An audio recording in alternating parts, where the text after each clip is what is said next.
Friends, ఎలా ఉన్నారు అందరూ?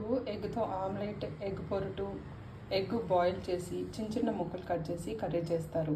నేను ఈరోజు ఎగ్ బ్యాటర్తో చిన్న చిన్న క్యూబ్స్ లాగా తయారు చేసి దాన్ని కర్రీ చేయాలనుకుంటున్నాను. చాలా బాగుంటుందండి. ఇంతకుముందు ట్రై చేశాను, మీకు కూడా నచ్చుతుందని అనుకుంటున్నాను. మీకు నచ్చితే ఒక లైక్ కొట్టండి. దీనిలో కొంచెం ధనియాలు, పెప్పర్ పౌడర్, కొంచెం సాల్ట్, కొద్దిగా కారం వేసుకొని దీన్ని ఇలా మొత్తం కలిపేసేసుకోవాలి.